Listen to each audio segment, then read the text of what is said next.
Get ready to enter a brave new world with your host, Vasant Dar.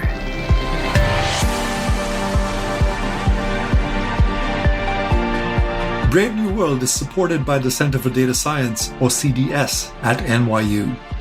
If your organization is interested in engaging with CDS through student projects, please email cdsindustry@nyu.edu. For more color on the podcast and additional commentary, please subscribe to our newsletter at vasantdar.substack.com. How should countries maximize the value they get from the internet?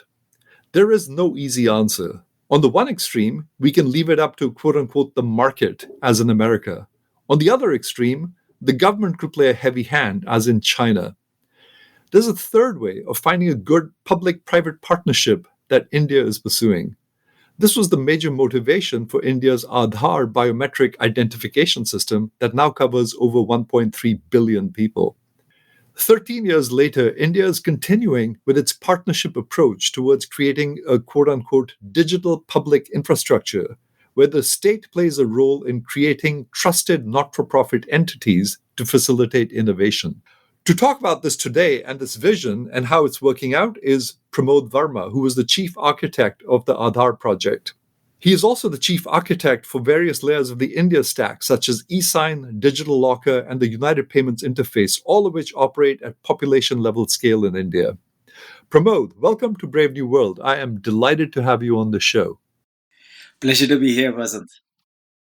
I've been wanting to talk to you for a long time, so I'm glad. And the good thing is, you've been involved in sort of the whole development of, the infrastructure behind, various core systems that have been developed in India, like Aadhaar and stuff that's come subsequent to that.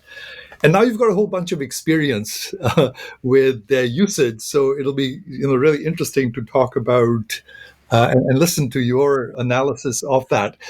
But before we get there, just tell us a little bit about your journey till this point. I had Nandan Nilekani on the pod last year, the visionary of the project. So start telling us, your background and how you guys hooked up and how you became sort of one of the chief architects of that project and all the subsequent work since then. Okay, sounds good. So I'm a computer scientist by profession. And I worked, interestingly, I did work in Infosys, which was co-founded by Nandan Nilekani in 93, 94, 95, early 95. So I had a very brief stint of working with him and getting to know him. And very interestingly, in 94, 95, Nandan was reimagining how the entire retail banking would be in future when the internet takes off. So it's a sort of early days of internet. So I realized that he has the very, very forward-looking view to what technology can do to change the society as a whole. Then we completely lost touch. I was in Boston. We had a supply chain product startup. We sort of lived here, worked for a while, usual startup journey, raise funds, got acquired in 2005, and I continue to be a chief architect and head of technology for the acquired company until 2009. So it's a long, so roughly about 15-year stint in that same product team, I would say. And all building, but the subtlety was we were building very, very high scale supply chain products. And we were in 1999, we were building API based or application programming interface based platforms. Everything was APIs for us. And the terms APIs and platforms didn't even exist much at that time. So we were quite ahead of the curve in that sense of platform thinking. And then, our product dominated the retail supply chain in the US. You name a retailer, JCPenney, Macy's, Staples, Best Buy, Target, and we owned them. And so we had a good run with the product. And 2009, when a good day, definitely a good day in the morning, I opened the newspaper and I read this news that our Prime Minister, Dr. Manmohan Singh then, has invited Nandan to take on an ambitious unique identity project. And I was thinking, that's the place I want to be. That's the thing I want to do. I want to maybe call it midlife crisis. Maybe just had to do something different from traditional startups and the rat race. So within a couple of weeks, I had quit the job. We had very good support from our management as well. They all realized this is such a large project, and they all wished me luck. And I moved on, and I got in touch with Nandan. Nandan said, welcome to the team. You can volunteer. There's no guarantee that this will be successful. It's very high chance, in fact, it'll be a failure. so welcome to the team. And that's it. That's where it started. That's a very tech savvy perspective, isn't it? Like, there's a high chance it'll be a failure. No, it's also he was coming from a great run, 20-year building Infosys to India's IT icon. Iconic company, then suddenly being pulled into New Delhi's politics and dealing with government, and which he has never done. So he was foreseeing the forces that might eject him very quickly from Delhi. So he was saying, beyond the tech being failure, tech could work, but even bigger chances that the non-tech aspects would push back, political pushback, societal pushback, legal pushbacks, and so on.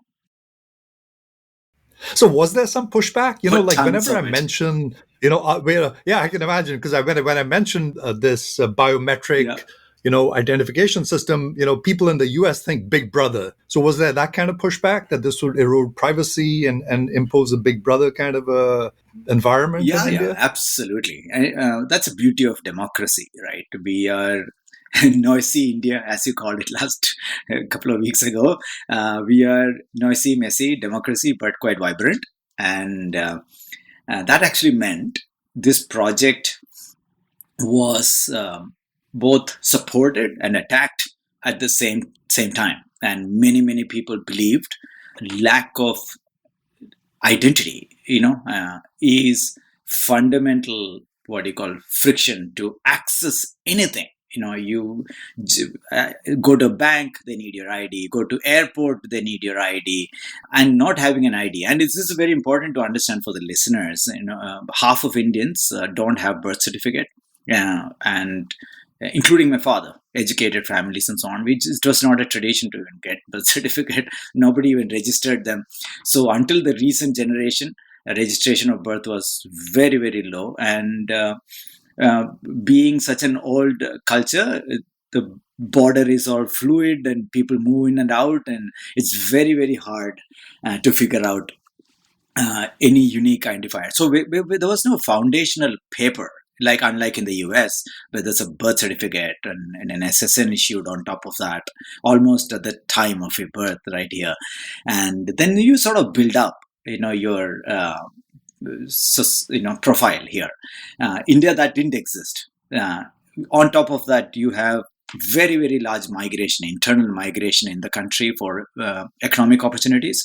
And given that we have, as you know, 22 official languages, and even surprising fact that in Bangalore, the city I come from, speaks actively 109 languages. So, given all that diversity, having no nationally recognizable identity becomes huge impediment for accessing anything in the system. So it was very clear to most people that an identity project is absolutely essential as we formalize the economy, bring people to the formal fold, formal banking, formal savings, formal access to healthcare, education, and so on. But at the same time, biometric, unique identity, government, there's no law. The project started under the executive approval and parliament approval. Of course, cabinet approval was there, executive support was there, and a specific approval was there. But the law was passed a few years later. And so many reasons, a lot of privacy think tanks, I would say, oppose this. And very interestingly, Aadhaar was also, because we were giving formal identity and cleaning up the system. Again, for the listeners, India spends about, at that time, 2008, we were spending about 50 billion US dollars in direct subsidy, scholarships and pension and food and fertilizer subsidy, cooking gas subsidy, pregnant women subsidies, and so on, to because of the large section of the society needs that kind of support in the government. Subsidies were all leakages, right? As you know, so because there's no real ID, it's like giving money to people who you really don't know who they are. So, a lot of middlemen existed in the system to take away roughly 30-40% of 50 billion US dollars every year. That's a lot of money. And when that money potentially was threatened, they joined the privacy band, because they can't argue about, I want to steal the money. That's a bad argument to make. so they joined the privacy argument as well, to oppose.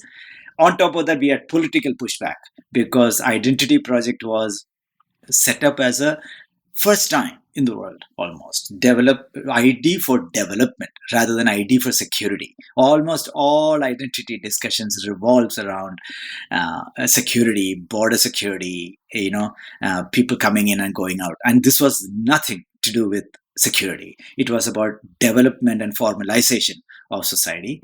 That actually meant the Home Ministry, who traditionally holds the turf on, citizenship and ID and so on, they were sort of pissed off.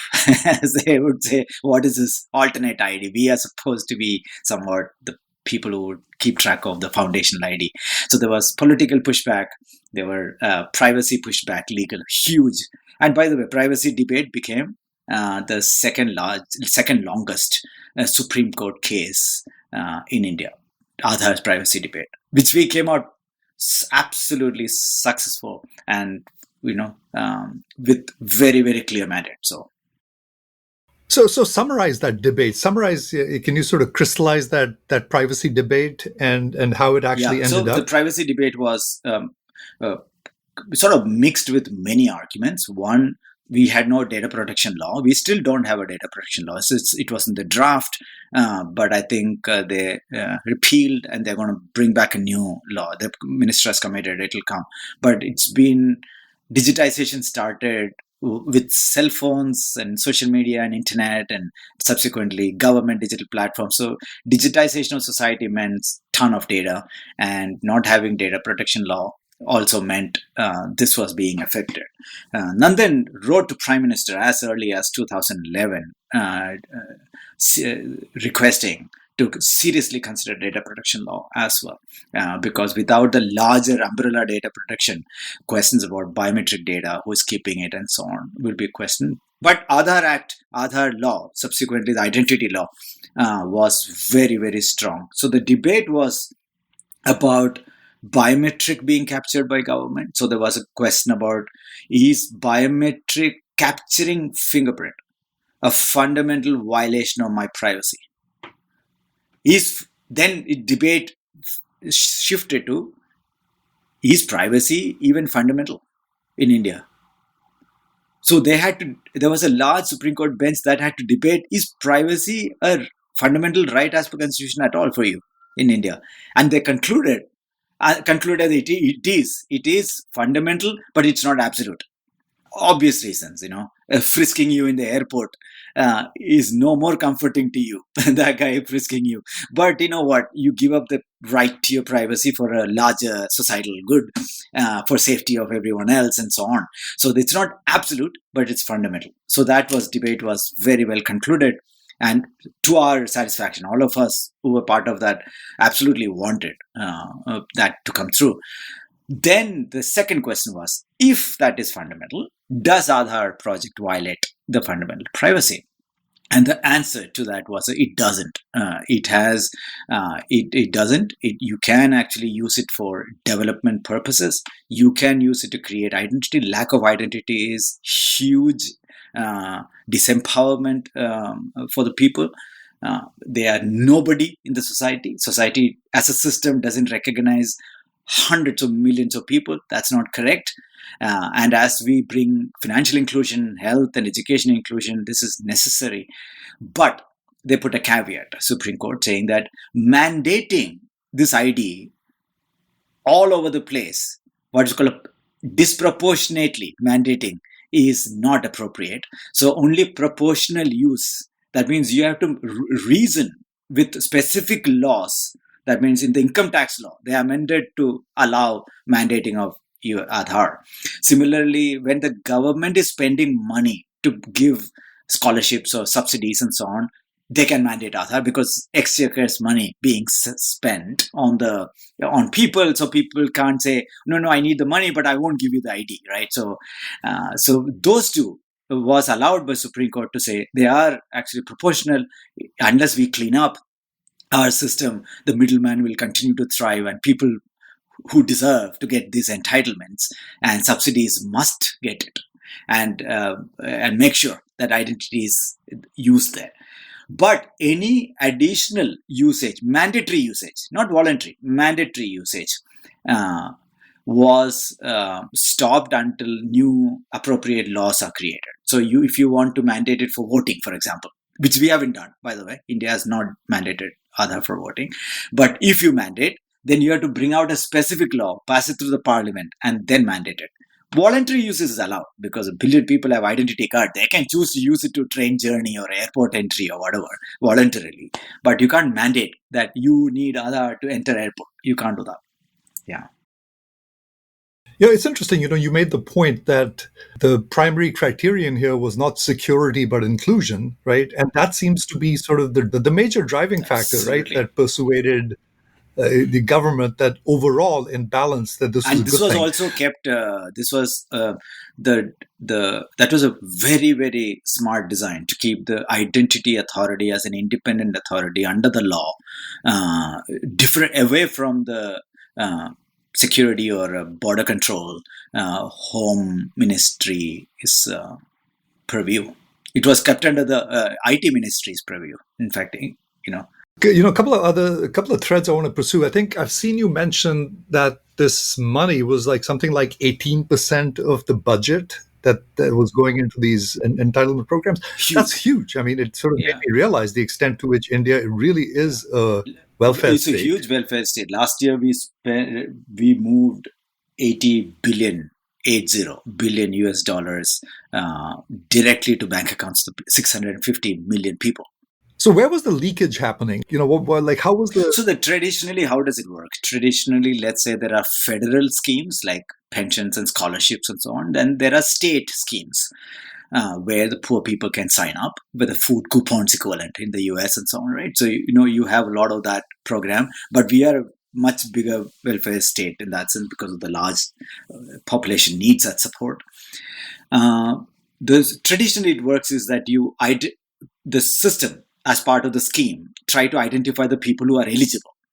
And to identify the people who are eligible, they need to collect some identity, which is not necessarily unique. So that means the same person can actually sign up multiple times, for example, and the system won't know whether I've signed up multiple times for the same pension or a scholarship, or a fake person can sign up, a non-existent person.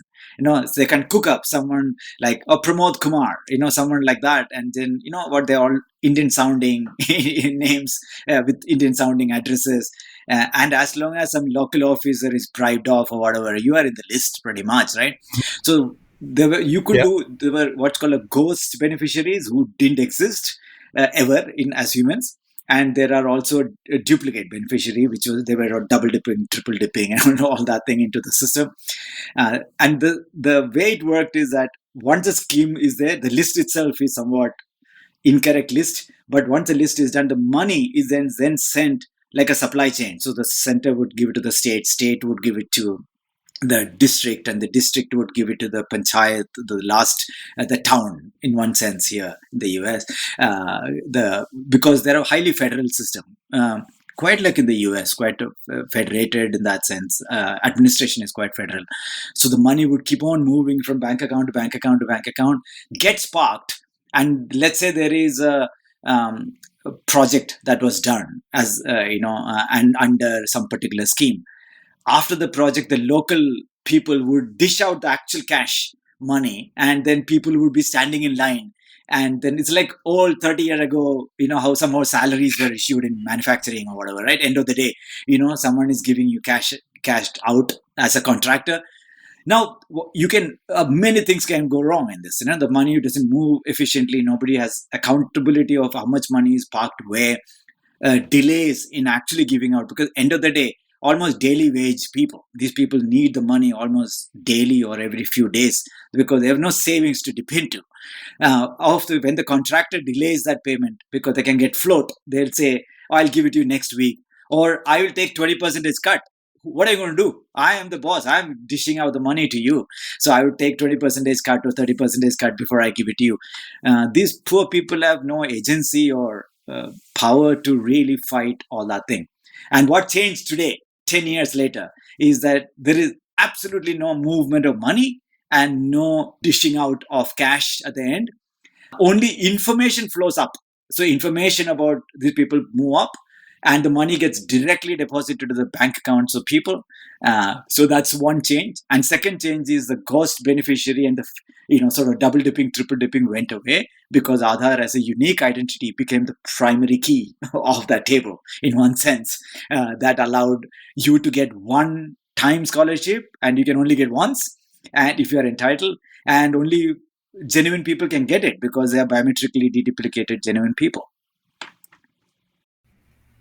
It's interesting. I can't but help compare this to the US system, where payments from COVID were made, via physical check, because we don't have the capability to do this.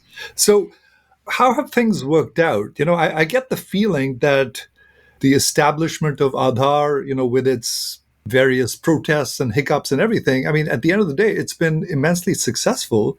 And it's sort of, it seems that it's almost led to some sort of serendipitous outcomes that sort of flowed from it. Absolutely. Right? Very well said. Serendipity is, everything was serendipity, I think. But India had a lot of things working out for itself, One, the Aadhaar success today, Aadhaar identity, digital identity covers 1.33 billion people, 99 plus adults, and only some young children may be still left, and the long tail continues, and very difficult to get the last 10 few 20 million 30 million people, because we really have no count. By the way, I'm sorry to interrupt, but I figured for the listeners of this who actually don't know much about Aadhaar, just summarize in a few sentences exactly what it does, right? Because I think one of the keys to its success is that it's very simple. It just does one thing,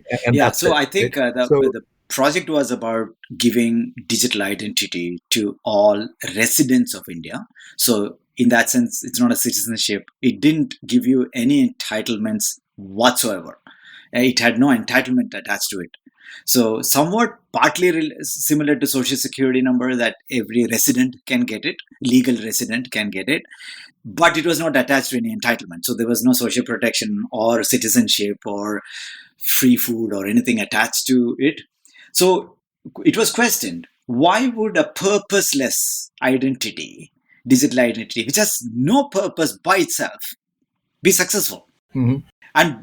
But we believe that was the success of that digital identity system, because it was detached from the purpose. The innovation could be laid on top of that. Now, the way Aadhaar was also done, because by 2009 we realized smartphones were starting to get launched.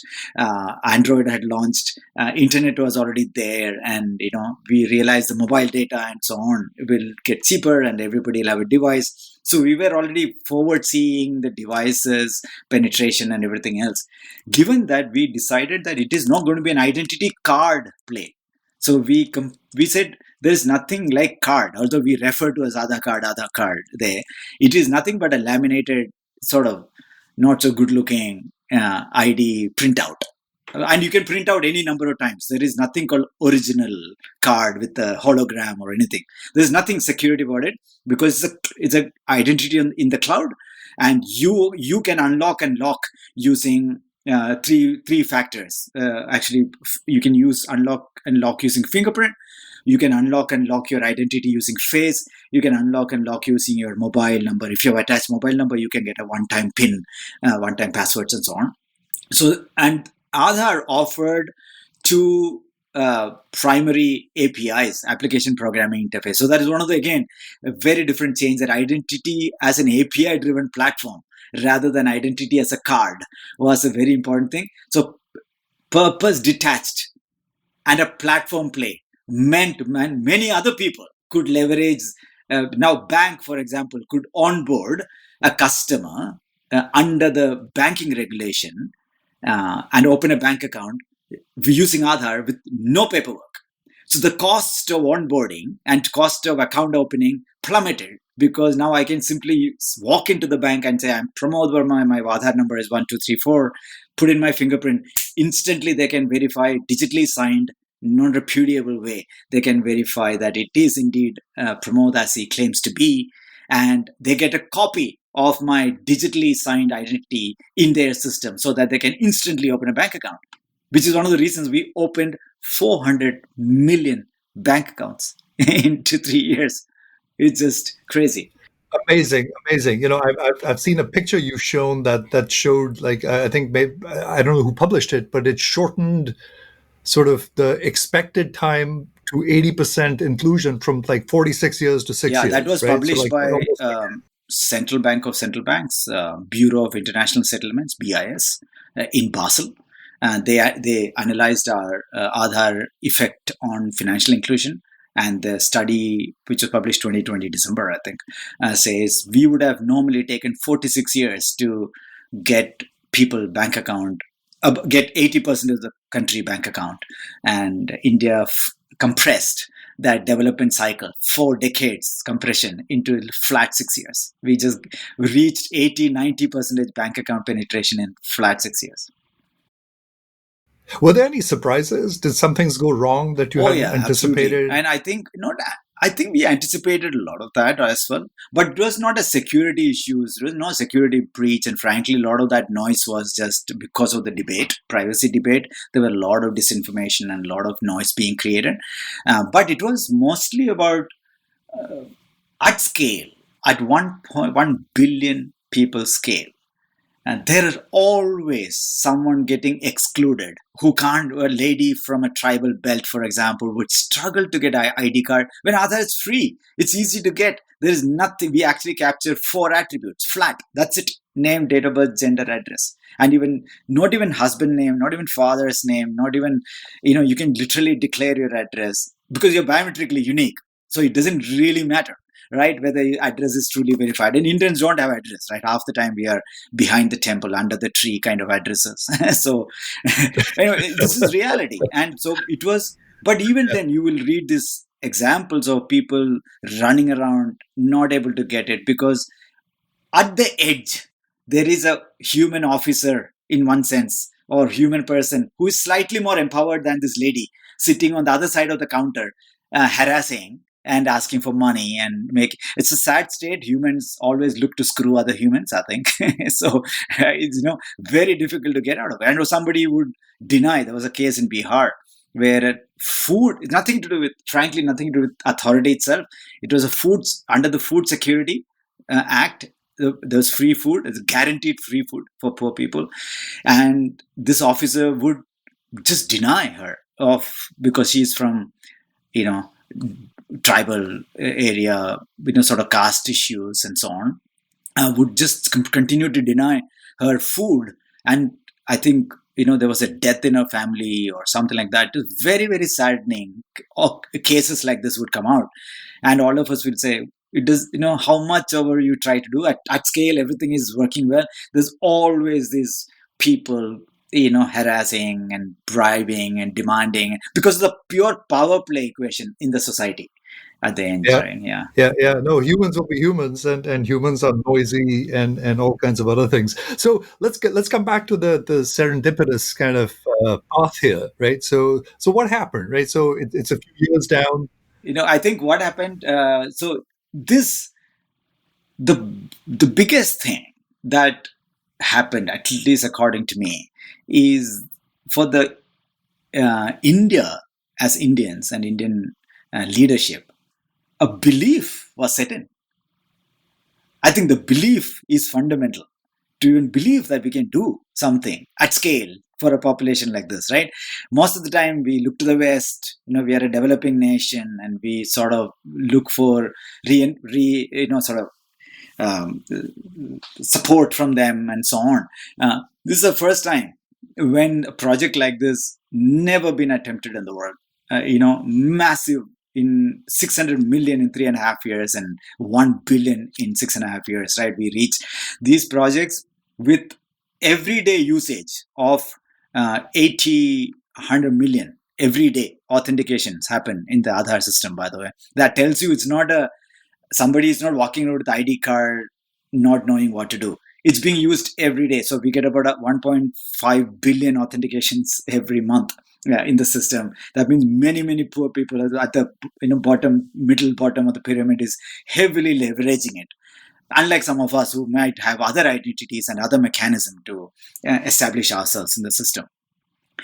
This belief set in motion for the next set of digital infrastructure play. And identity was a digital, but now known as digital public infrastructure, DPIs. It's a big talk these days, big theme these days. If you look at it, DPI, World Bank, IMF, and Gates Foundation, and everybody talks about it because quite like the physical infrastructure, US built highways and UK built railroads and all that changed the economy. Literally changed the face of economy. Right, digital era. We have stopped building digital infrastructure post-internet. Really speaking, GPS probably was the last digital public infrastructure in that sense. But most of them were private infrastructure, private tech. Right, Google, Apple, Facebook. Yeah, and you have a ton of talks in your podcast talking about the implications of some of that, the big tech play and monopolies and so on. So one of the things India also realized that we could be building extremely minimalistic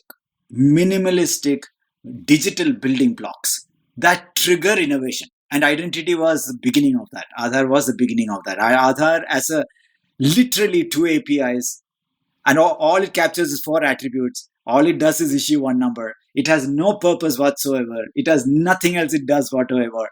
Was that simplicity of that digital building block, but triggering a ton of innovation like financial inclusion, better direct transfer of subsidies, cleaning up education, healthcare benefits delivery, and so on.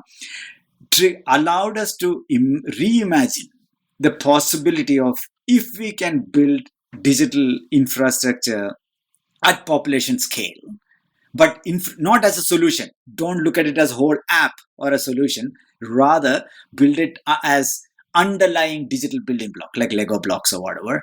Then market and government and market and society will find innovative ways to use this to solve their own problems. Problem could be an NGO trying to get students, children out of railway stations or whatever, and they need to create some system. They need to be able to create a bank account and so on.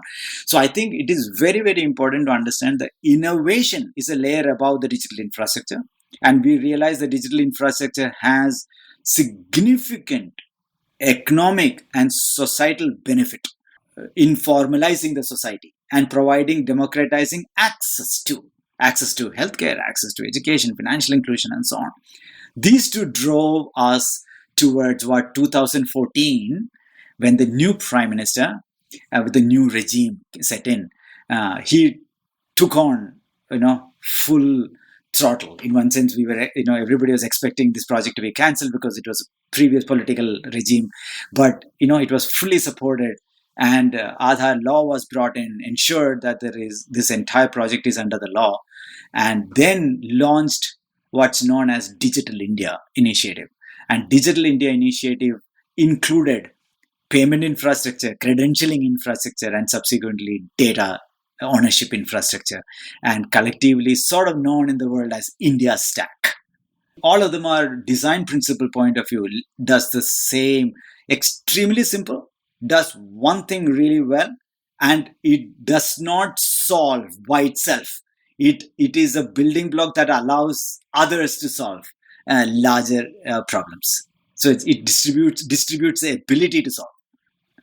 That was a really elegant summary, Pramod. So I want to contrast this with the US and I guess what I view as digital private infrastructure, right? I mean, the internet emerged in the mid 90s, but it wasn't very useful. You couldn't shop, you couldn't find people, you couldn't find friends, right? So all these intermediaries came in, they were like Facebook, Google, etc., that made the internet really, really useful, right, for consumers, right? And that was fantastic. But, right, there's a big but here, which is that these platforms actually do something that is somewhat less than desirable, right? Other than sort of, a complete invasion of privacy, they know exactly who you are, there's no anonymity.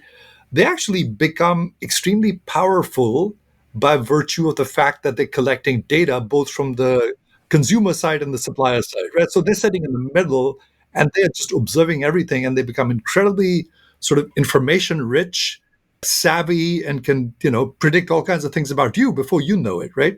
Fantastic for the consumer in some ways.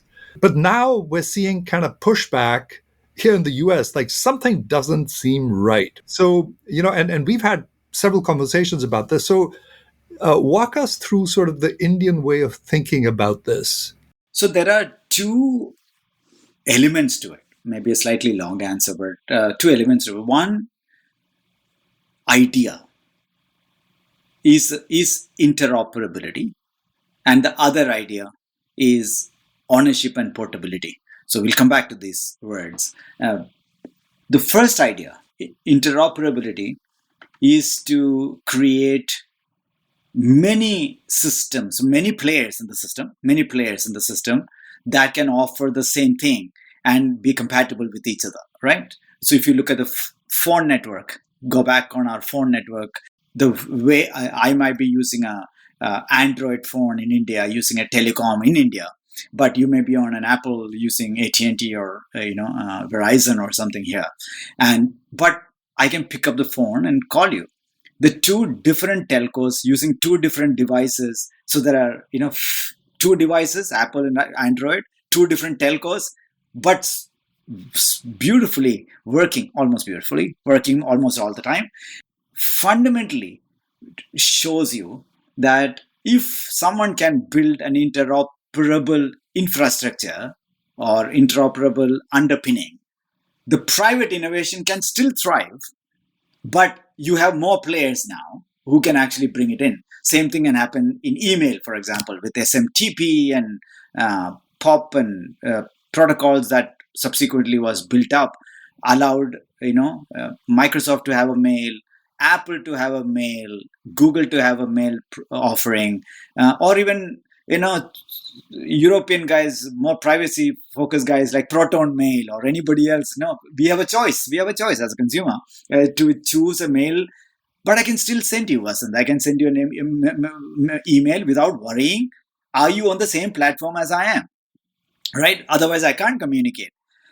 So it has been shown again and again before in our own lifetime that if only we could collectively create an interoperable underpinning, we could have multiple players offering choice and innovating and offering the best user experience or best experience to the consumer, still interoperating without everyone being inside the same walled garden, which is what happened with messaging. If you're an iMessage, I can't message you because I don't have iMessage and you have iMessage. If you're on WhatsApp, unless you both are on the WhatsApp, you can't message it. So interoperability was completely taken out because that's not an incentive for a large tech player who wants to create walled gardens. So the way India approached, and India did the first large-scale experiment on interoperability argument through our payment infrastructure, what's called a unified payment interface, which was designed in 2014 by some of us, and then 2015 we piloted it, and 2016 it was launched. And since 2016 launched to 2022, currently we do 6.5 or 6.8 last month billion transactions a month. It's now used by 280 plus million people in the country. The cards were only used by 20 to 30 million people. So think about it. We expanded 10x of digital payment, access to digital payments without cards and POS machines and all that thing, using QR code. But unlike China, where there's Alipay or two companies who pretty much locked in their payment system through QR code. They've done a great job, by the way. They're one of the very ahead of QR code payments and real-time payments, right? But India in the last 4 years created an interoperable system which allowed our 350 banks to interoperate on the same grid. 99 or 100 apps to interoperate. Like we have 100 Venmos. Think of that way. We have no one Venmo. We have 100 different Venmos, and I don't care whether my wife has a different app or my driver has a different app. I can still make the payment. It does, irrespective of which app they use, irrespective of which bank account they use. Indians can now move money instantly between two accounts at roughly about 700th of a dollar. I mean, it's a fraction of a dollar. So we plummeted the cost, created interoperability, and drove massive innovation. And not only innovation to create inclusion in the society. And hence 300 million people joined the bandwagon in digital payment. So that proved to us that if we can think through this well, rather than taking on large monopolies like anti-competitive view, which anyway competitive commission must look at it all the time. We could also have an alternate way of approaching this problem by providing interoperable rails and allowing many solutions to coexist in the thing. And that allowed us to make that argument about interoperability. I'll come back to portability. That's where the data question comes. Yeah, so just to kind of summarize our discussion so far, right? So the first layer of this was to reduce the cost of acquisition, right? Yeah. I mean, I think you noted somewhere that it costs like 150 rupees or something. No, that is on the banking. On the capital market, it was 1,500 rupees. So. Right. And in the US, it's the estimate is like $130 apparently per account is the cost of acquisition, right? So huge cost of acquisition that plummeted. Now you're talking about sort of the cost of engagement here, right? That this actually, that the second layer, like things like UPI actually lower the cost of engagement.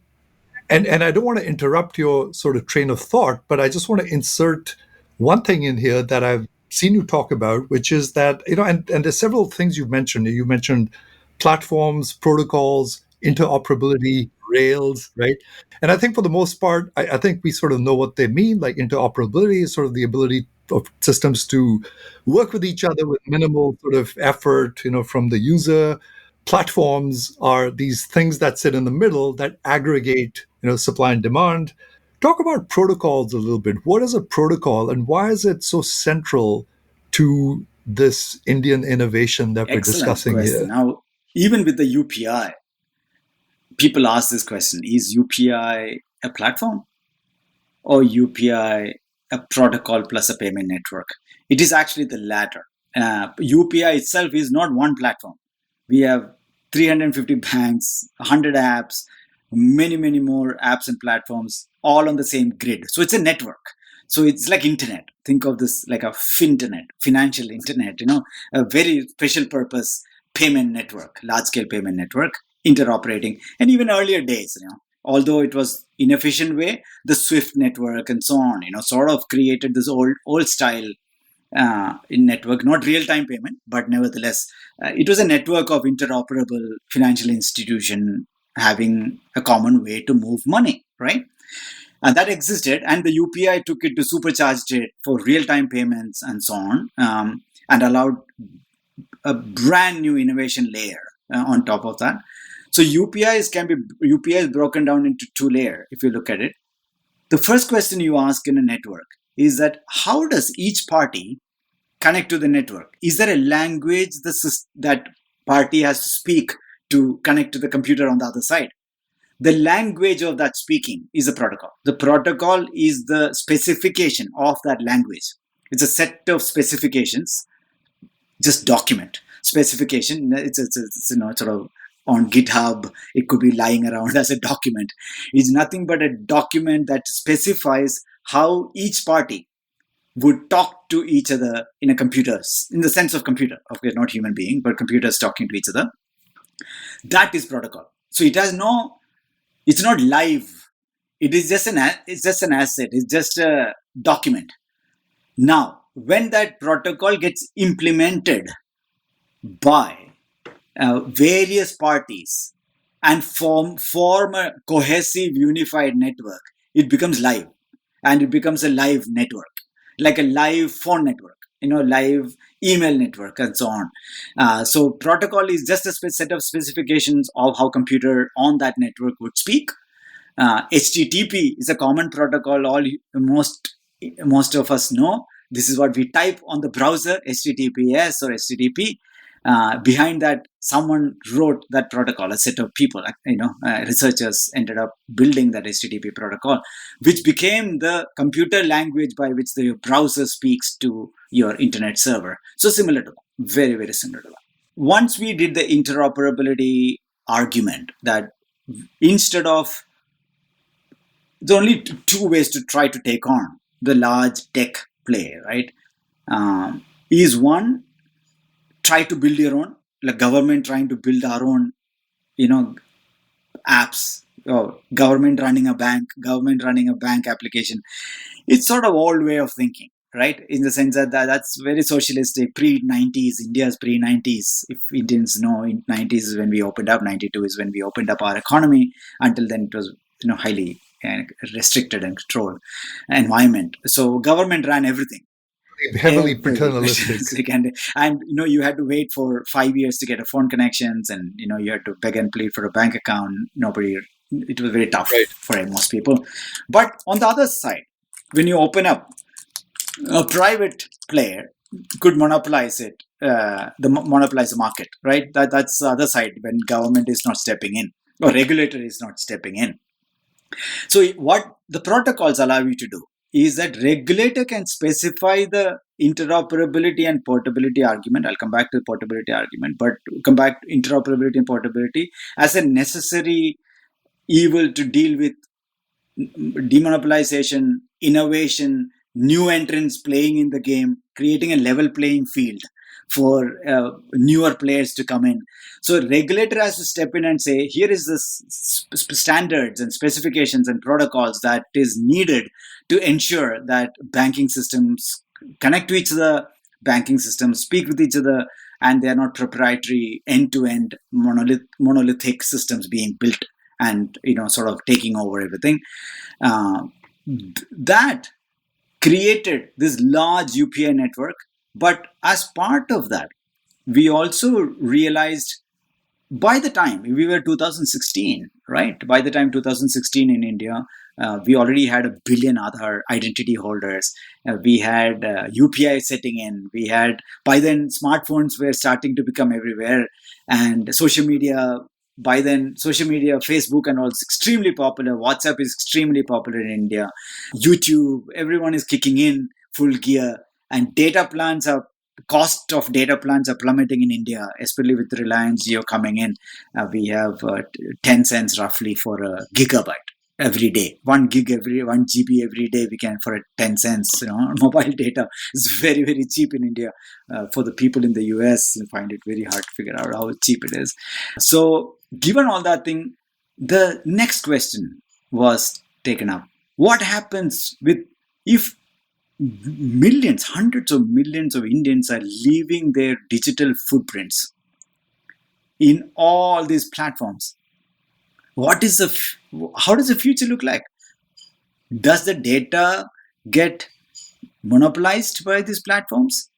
Does the data get misused by the platform, like Cambridge Analytica example, right? Or could we think about a smarter way? And we need innovation. We need platforms. We need innovators. It's not about going after them and just destroying them, and then what are we left with? Nothing. A government can't run a social media platform. That doesn't make any sense. So it's about letting the innovation thrive, but having an ability to rein in the data regime in one sense, to make sure that there's some equity in dealing with data. right? Data for your own purpose, data for AI and modeling and all that thing, data as a public good, open data, for example, for researchers and policymakers, they need to see. So data can't be hostage by, let's say, two taxi platforms in India. Let's say they know all traffic data. But if there's no traffic data coming to the policymaker, then there's no way traffic decisions can be made by the policymaker. So how does it all interplay? We were starting to think about it, and we were already seeing Uber versus California kind of arguments here also, in about the state of California asking for data, or and then Uber refusing to give, and subsequently did whatever deal between them to settle that and all that thing. So we took an interesting, and again, Nandan at that time took real thought leadership, and he has a great talk at that time he gave called Data Democracy. And his fundamental argument was that if you don't trust your data with the government, and if you don't trust your data with the big tech, maybe you should trust the data with the people. The people should control their own data then. That at least, although democracy is flawed, probably the best bet we can do. And he made a very compelling argument about how a balanced view can be taken in terms of data ownership, data access and control. And that drove us India's, fundamental thinking about personal data. So what India has now done is made, as part of the data protection bill, it was embedded there. Now it will hopefully continue to be there. I'm very sure it will be there in the new bill that's coming up. Is that, like GDPR, you and I and millions of people can get access to their own data. Doesn't mean, so if I take a ride in Uber, and we have three parties, we have a driver, we have a passenger, and we have Uber platform itself. These three parties, currently the data is purely kept with the platform. And in India, we are taking the view, no. Platform, of course, has to have a copy of the data, because they have to have, they have to keep track of their accounting, they have to keep track of their salary payments or payments to be made, and regulatory aspects and their own innovation. Nothing wrong. It's okay, because they hard worked to get that transaction, right? Nothing wrong with that. A copy of the transaction must be given back to the consumer. But unlike getting in the email saying, thank you for riding in Uber, now we are saying it's like an invoice. Think of that way. When you do B2B, you actually get a copy of your order, like an invoice proper, right? So you imagine Uber giving you back a machine readable, digitally signed data packet that tells you all your transaction. Similarly, driver getting their copy saying, oh, you drove 16 hours a day, you did all this transaction and you earned. So your proof of work, proof of rides, proof of earning comes back to you in machine readable, digitally signed fashion. Those two are very key words. I'll talk about that later. Not as PDF, not as human readable printouts. Okay, that also Indians are forward thinking there, saying that no, we need machine readable and digitally signed, non-repudiable data and algorithmically analyzable data, right? Because that drives subsequent innovation and cost reduction in the system. So Indians, for all personal data across all the systems, we made this call. But unlike GDPR, we did not stop at only the idea. We did not stop at just the law saying you should get it. We created what's called a data protection and empowerment architecture. It's a protocol called DEPA, DEPA. DEPA protocol is a consented, end-to-end encrypted, decentralized data sharing protocol. So it allows your data to reside with where you transacted. So if you transacted with Uber, you'll have a copy of data and Uber will have a copy of the data. You transacted in the hospital, you went and you have a record in that hospital, and then you should be able to get that record. The data resides where the transaction occurred. There's no central database. India is not building any centralized system, because that brings surveillance, privacy, massive honeypot issues, right? So there's no central database. Data resides in the hospitals, in the cab company, in your employer systems and various systems who you transact with. But with your consent, you can access that data in machine readable, digitally signed fashion, and you have the legal right to consent and share that data with another party without getting explicit permission from the platform. That actually means that now I can take my academic credentials or work credential, proof of work and proof of earning, and go to a bank and digitally verifiably prove that I have very good digital footprints and I deserve a loan, for example, from the bank. We unbundled it, and that thus the data becoming portable, not in a legal sense alone, in a techno-legal sense. We are creating an underlying countrywide protocol that allows decentralized, consented, end-to-end encrypted data access and sharing. So let's push on this notion of decentralization a little bit more, right? Because I think what you're talking about is decoupling the transaction into its two components, right? As opposed to the platform only holding on to the transaction, right? So now you're basically We're taking the decoupling. data out of the transactions I participated. I must have a copy of Right. those transactions. That's all we are arguing. That everyone, if I come into university and I get salary in the university and I do this, or I go to a restaurant and I transacted there. I went to a hospital, I transacted there. Instead of them holding on to that data, we as individual also must get a copy of the transaction record. But unlike in the traditional copy of printed copy or a PDF copy, which is almost Yeah. useless at scale, because it's not verifiable, it's fakeable, and it's not processable, because unlike you throw a lot of humans at it or whatever, right?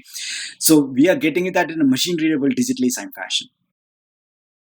So the thing I want to get at is sort of the innovation part, right? Because these platforms in the US, like Apple, Google, they've got tremendous power, right? So it becomes extremely difficult for a supplier to be discovered, right? I mean, if you're small. So walk us through this notion where the cost of being discoverable goes down with the kind of architecture that you're laying out in India, right? How does that happen? And I've seen you present an example of sort of what you call this mobility network in Kochi, which sounds fascinating because it is trying to integrate sort of all these forms of mobility. So my sense is that if Kochi has rail, bus, water, and you can actually have, if I understand this right, buy a ticket that actually includes all of them.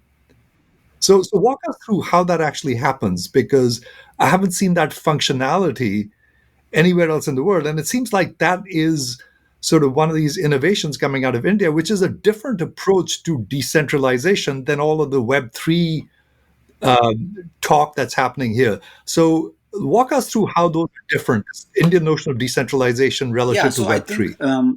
they're quite complementary, frankly speaking. So when we talk about decentralization, we talk about functional decentralization, and we also bring interoperability, which traditionally Web3 doesn't talk about it.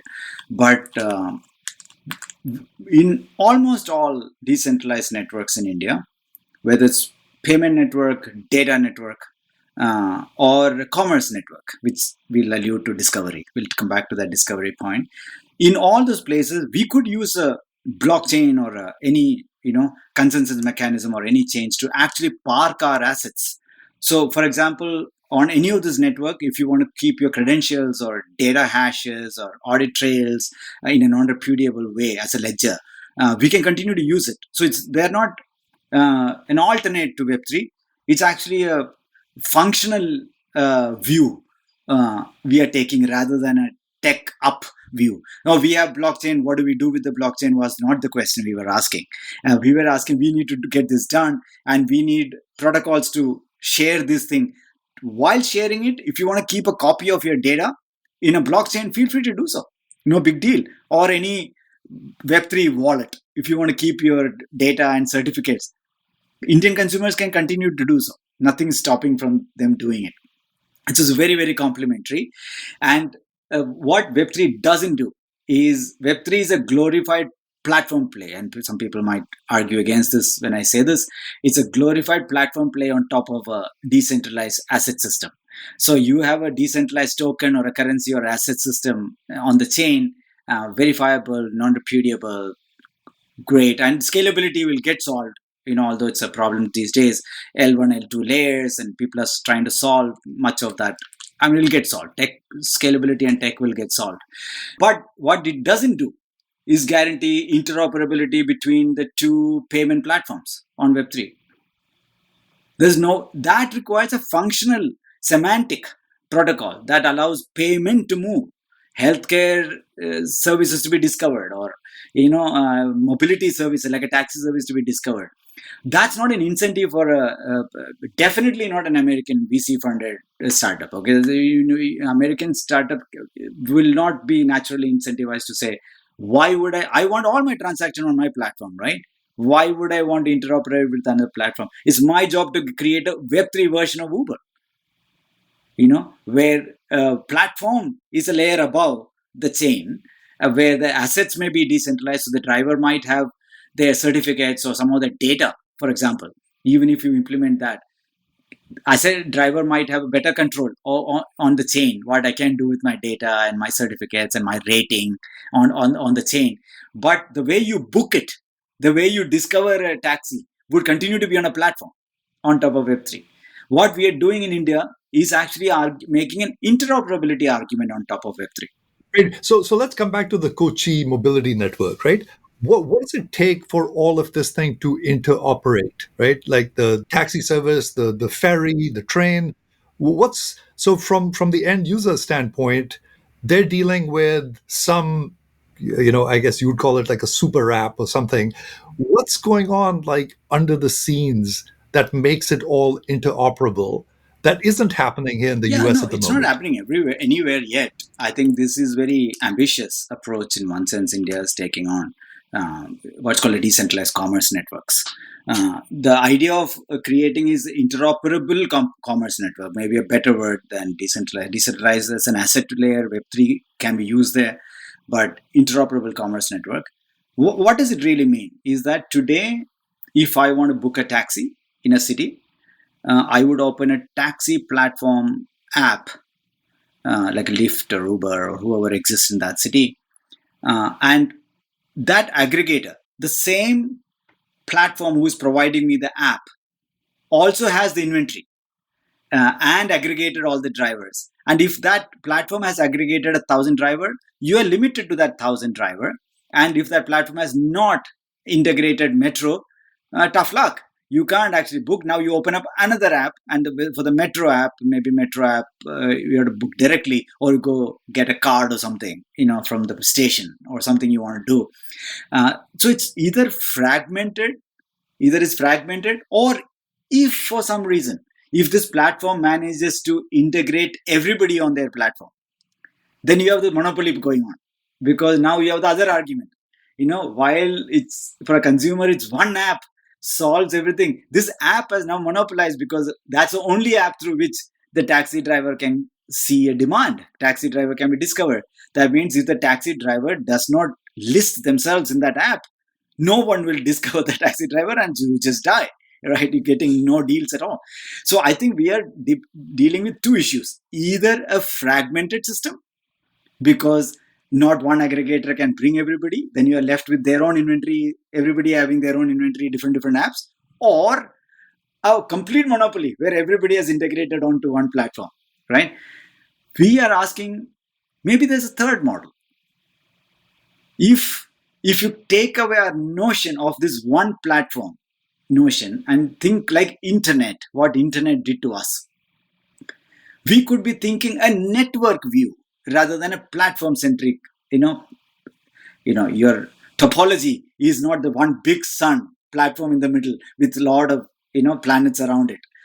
Rather, an mesh like topology that says there is no central platform, but there is a metro platform, there is maybe two taxi platforms, maybe there is electric bike platform in the city, and maybe there is somebody else, private buses, maybe a bus platform in the city.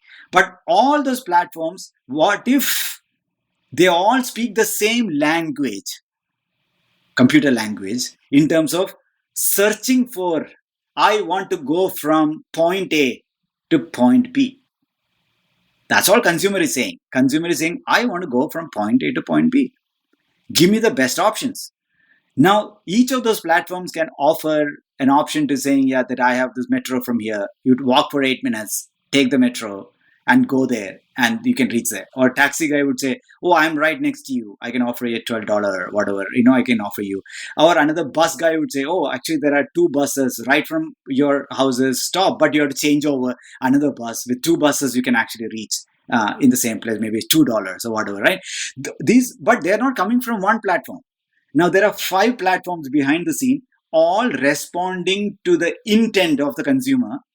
But because we standardize the language between consumers' application and the platform. So the consumer application and the platforms now are speaking the same computer language, say, hey, I want a ride from here to point A to point B. Can you provide it? And the platform is saying, yes, I can provide it. By the way, if you book it right now, I'll also throw in a 20% off for the next ride. So I can actually tell you back in a computer language. But imagine a network without a central platform, many platforms, many apps. Sort of how internet works, many browsers, many websites. I mean, that's how internet works, right? Yeah. Right. But now your cost of discovery is plummeted because you're on this grid as opposed to like being required to register on the platform. Now look at it from a driver's perspective. Now, if I'm a driver and if there are 2 driver platforms both connected to the grid and one driver platform takes away 15% of my commission and the other there's a new entrant in the new innovator trying to disrupt, saying that, oh, no, I will, I'll 3% commission and I can actually get you on the grid. I'll simply digitize you and get you on the grid. So suddenly the drivers start seeing choice of various platforms they can go to, and innovators start finding a way instead of creating, because if you have to create a 2-sided marketplace, you need a lot of capital, tons of capital. And that is why Uber is at that level or Amazon is at that level, where nibbling, after several years of nibbling, Lyft continues to be a small player, right? Because it just gets capital intensive to hold both ends of the spectrum, both consumers end of the spectrum and supply.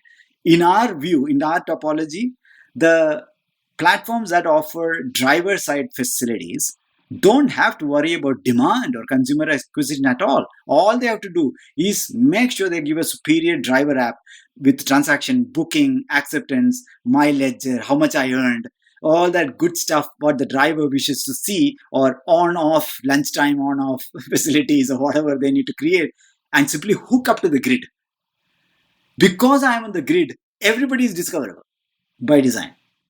Wow, Pramod, thanks for that fantastic summary of this new way of thinking about public digital infrastructure, which is what this new way is about, where protocols take center stage instead of platforms which handle all sides of transactions.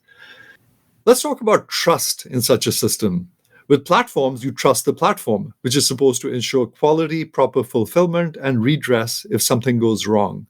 How would trust work in this kind of a system? Something invariably goes wrong. So how do you trust a system of this type, this grid structure? So tell me what happens in a payment network today. It's a good way to imagine. Today you send money to India. India recipient has a different bank, different app. You use Bank of America here maybe to send the money, or Western Union or somebody else to use it. That's not like internet.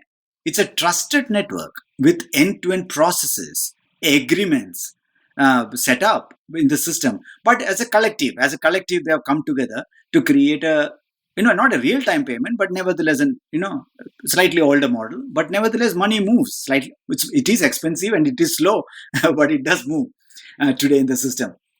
Where if the money doesn't receive the endpoint, what do? You actually go to Bank of America and say, I sent the money, can you please trace it? And they have a mechanism internally to trace it back with the Indian counterpart and figure out what happened with the money is hit, money is not hit, and so on, right?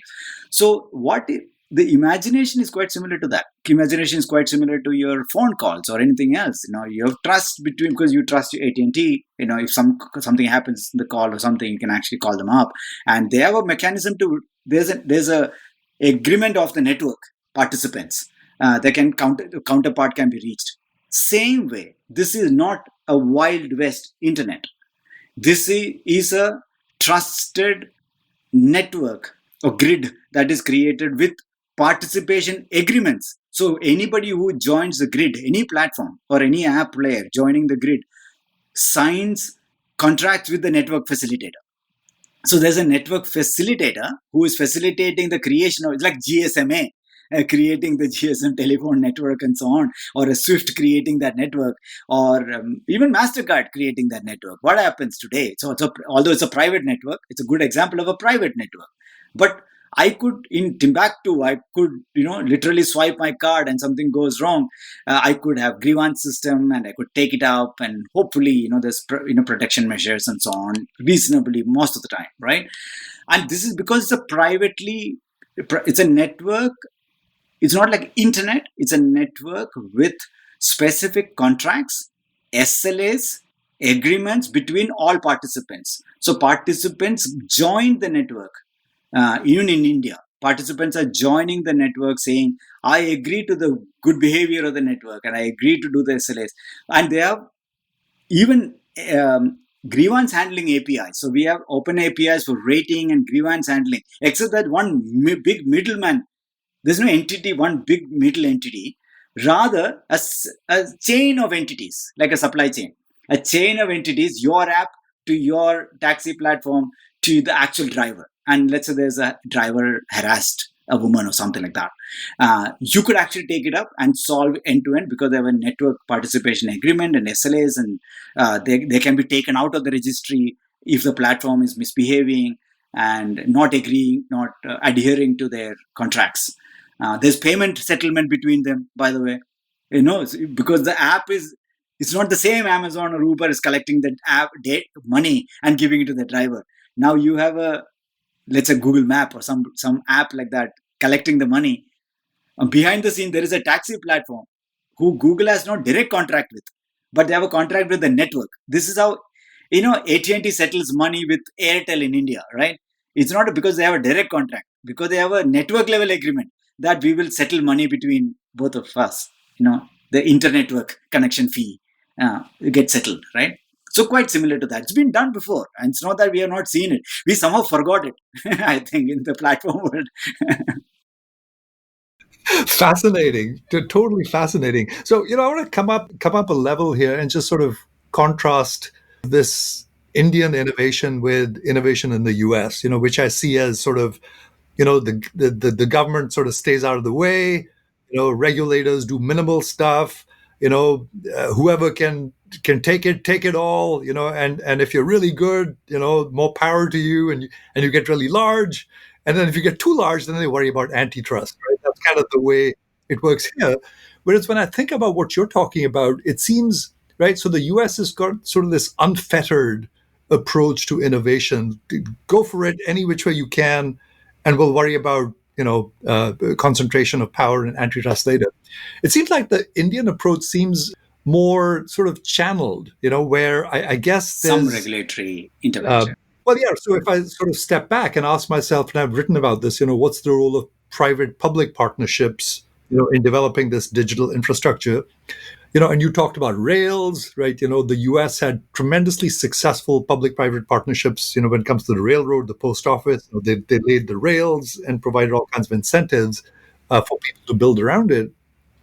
It seems like the role of the regulators or the government seems to be in the specification of the protocol, right? And once that's done, then let a thousand flowers and also bloom. creation of facilitating entries. So if we look at the payment network in India, the regulator, the central bank in India, very, very clearly supported interoperability from day one. That means, unlike in the US, ATMs, any ATM in India is interoperable with any ATM, any other ATM. There's no Here in the US, I know there are some ATM networks not interoperable with everybody. There are multiple ATM networks. We have one unified ATM networks, but many private innovators who provide ATM technology, ATM thing, but they're all connected to the common grid, guaranteed interoperability between all banks and all ATMs, right? Same thing they did with real-time money payments as well. When it comes to internet-based money payment with cardless payments, they said interoperability is not a choice. We must ensure interoperability because we cannot have fragmentation in the system for large scale inclusive growth. So they put the spec out, as you said, but that was not enough. As I said, someone like GSMA dealing with GSM network and Swift dealing with some old payment network, for example, traditional country payment network and so on.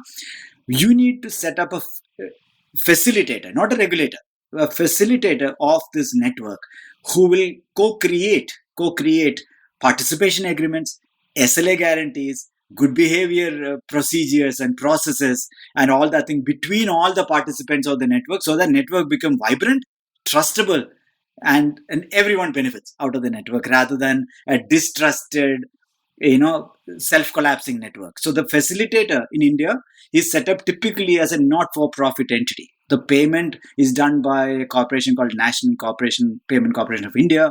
It's not government, or it's mostly banks and private institution investors, but it's a Section 8 not-for-profit entity.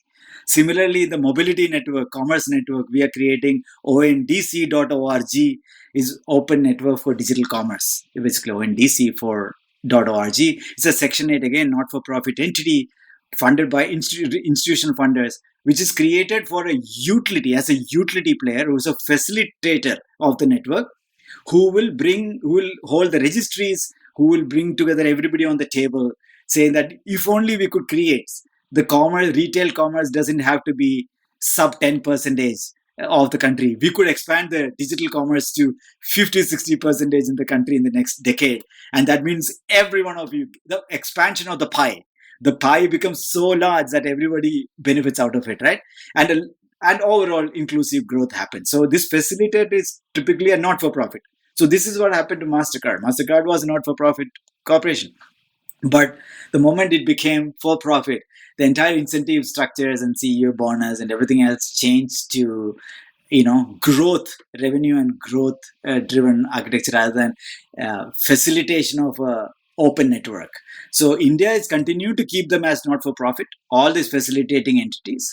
Yeah, you're right. In the US, I don't see this happening in the US, frankly. But by the way, Feds now is talking about bringing an interoperable real-time payment network next year.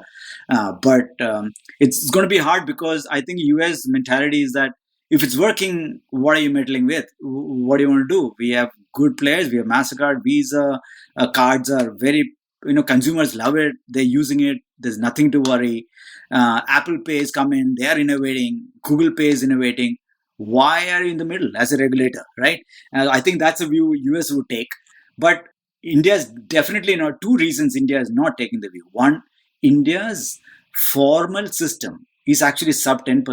That means out of 930 million people, how can you have only 22 million people having cards? How can you have only 50 million people transacting? That's like 5% of adult population in the formal system. And everybody in the roadside, sort of lender, roadside thing, they can't even walk into a bank account. So this formalization is very key for us. And second, sovereign and anti-monopolistic approach is also very key for us, which allowed us to create our own card networks and our own payment network. We still have Visa and MasterCard. All of us still use Visa and MasterCard, but it's a choice. Now, Indians are not hostage to tech that has a kill switch with someone else outside the country. So I think these are all important topics. I think non-US, including EU, is talking about. But I don't see this happening in the US because you have US companies who are very good at it, and regulators normally doesn't come in the way. And so why meddle with it? I think you would sort of stay there, I think. Yeah, I think this kill switch kind of scenario became quite apparent with this Ukraine. It raised a lot of antennas of people who were not directly affected, but reason, that's something which we should to seriously consider in the long term what we should be doing. Fascinating, Pramod. I see we've kind of gone over my usual length of podcast, but I can't help but ask you a couple of other questions, right? On a completely unrelated topic. I don't know if you have any views on this, but at the moment there's a lot of debate around KYC for social media platforms. That they have this polarizing effect. And 4 or 5 years ago I argued for KYC. Got a lot of hate mail at the time. But it's a sort of an active topic of discussion. What's your view on this? Like, is a platform like Twitter a complete mess when it comes to data governance and KYC? Should there be KYC on So social there are media platforms? Like, what's your view? I don't think if we had only one magic wand like KYC, we would have probably solved it. I think. I don't think this is purely a KYC alone issue. So there are, according to me, probably like 3 issues that typically we should worry about. I've heard your talks and I know that you've argued for it.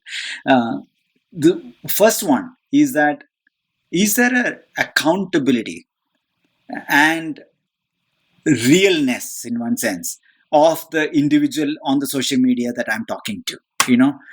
That is where the KYC question come up. Can I just say in real life, I would never say things like that, but we go online and then say complete, hate crap that we write up as if nobody's watching, nobody knows me, kind of somehow, head buried inside the sand kind of a view. That is one aspect of this. Should there be accountability pegged if your voice and if your information created serious social disharmony or social ripple effect, should you be accountable? And that question necessitates the KYC question, right? That question necessitates the underlying that if a bot can sign up, and the Twitter bot discussion is hot, so if the bot can sign up, bot can say whatever it wants, how can a bot be accountable? Right? It doesn't make any sense. And as good as that, right? If you have no KYC, it's pretty much as good as you had no one. It could be your dog signing up, like the New Yorker cartoon. Still very relevant cartoon, right? So I think that is one aspect of it. My view is that we must find. I think the Web3 and all, they might have some interesting possibility there. Is that I could, in a zero knowledge proof, I could still prove that I'm a human being. I could still say I'm real, and in case something goes wrong, I'm accountable for it, and you need to adhere to the good societal, the rules that I'm supposed to adhere to, quite like in the physical world. And you don't jump the traffic light, or you don't do random shit because you're supposed to be a society. You sort of agree to the common rules.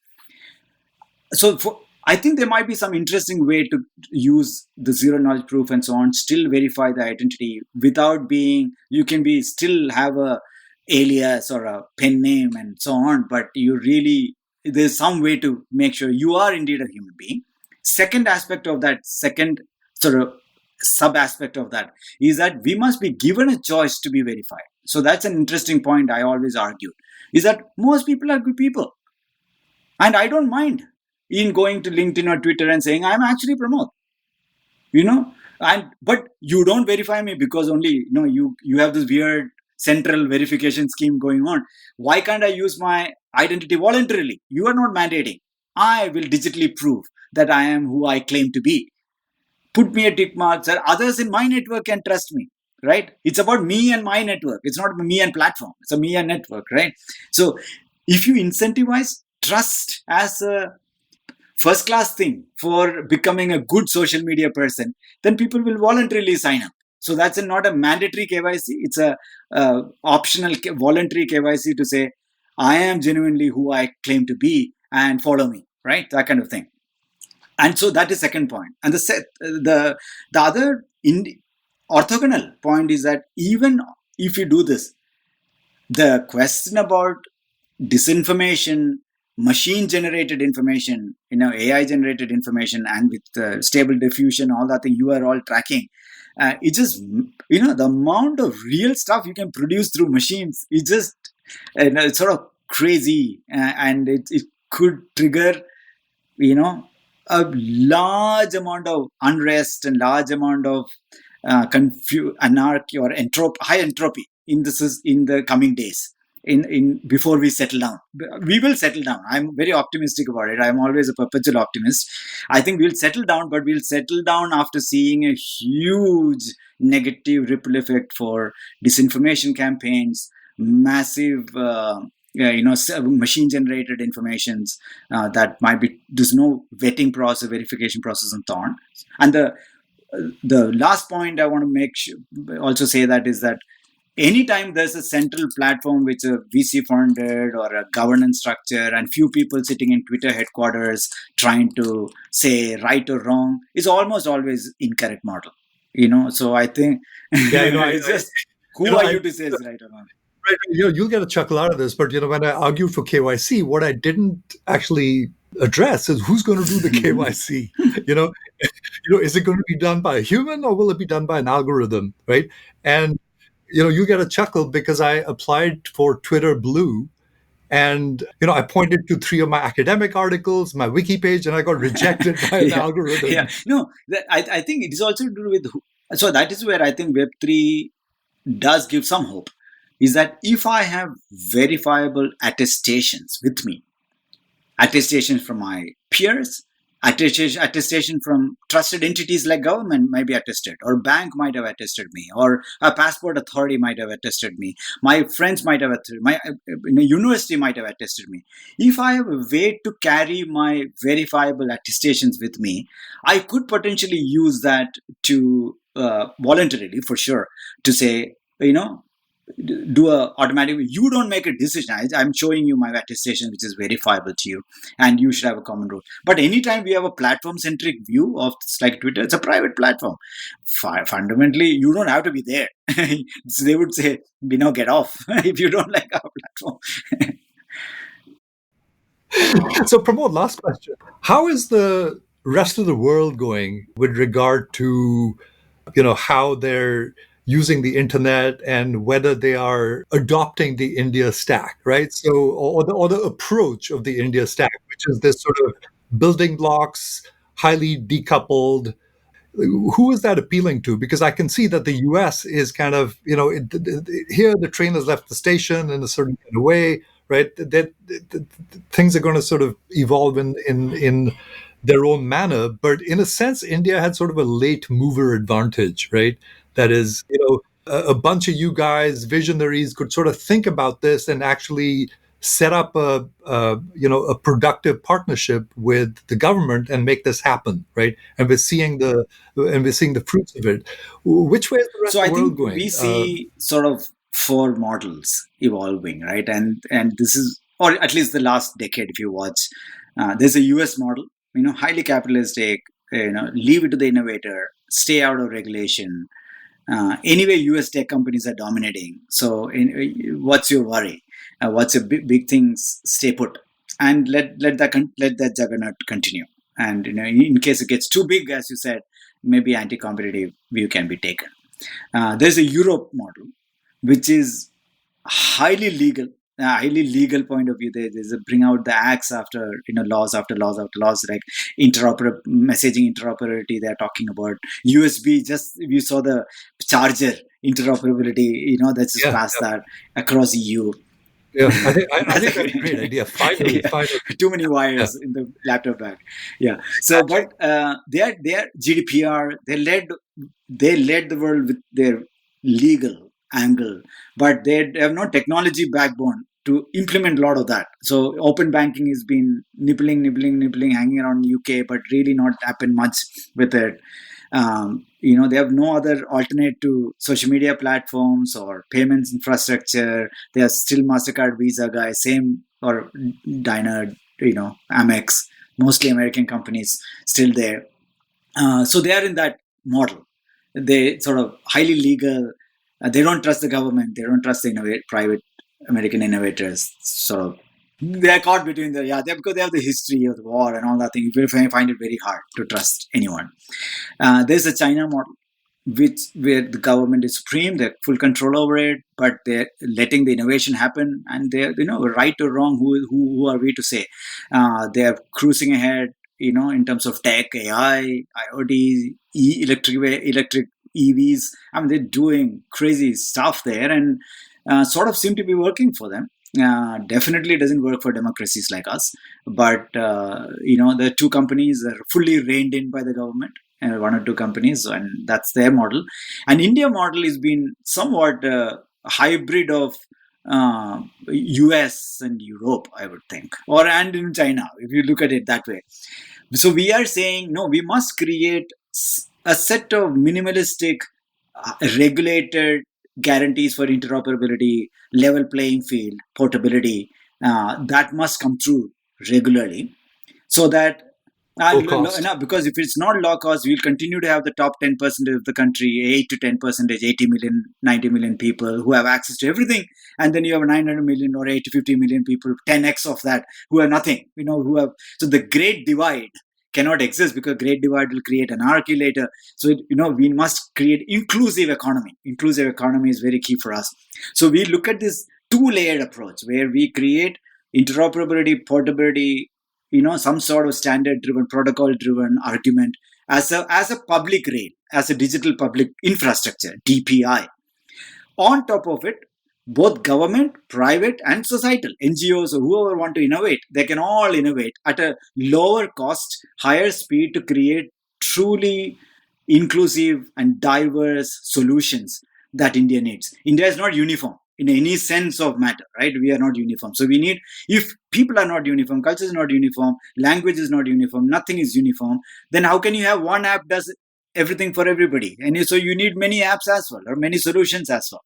So we are arguing for diversity of solutioning, diversity of innovators, and large scale inclusive growth.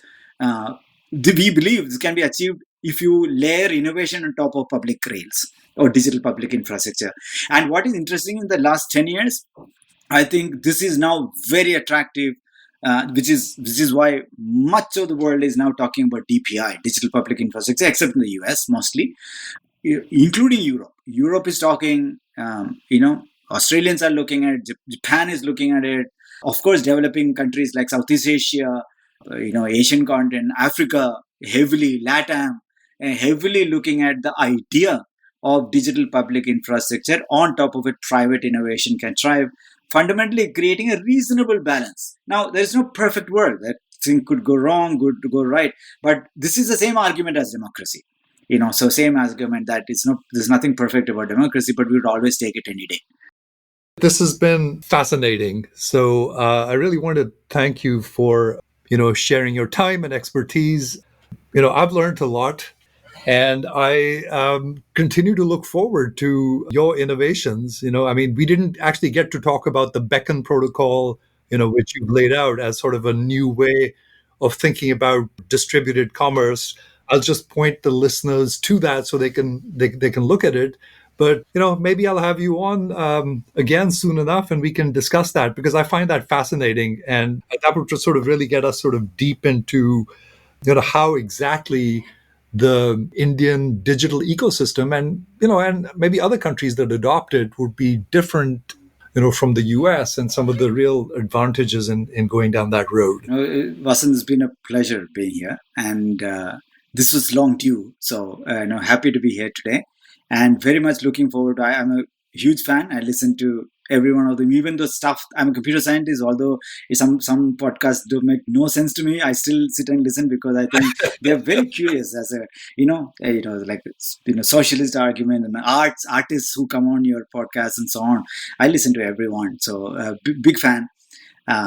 Big fan of your producer Amit, his podcast and so on. So look forward to coming another day and talking specific on Beacon protocol and how globalization, a lot of global effort is going on Beacon protocol, even before And unlike India Stack, rest of India Stack, that's going global, because that has a appeal to everyone who has thrown Uber out in one sense, saying that, okay, we sort of did that. Now what do we do though, right? So, everybody, LATAM, Europe, France, some of those pilots are in Africa. Gambia, for example, is trying to do a pilot out of it. We'll talk another day when I come back. Indeed. Thanks so much, Pramod, and thanks for those kind words. It's been a pleasure. Thanks so much.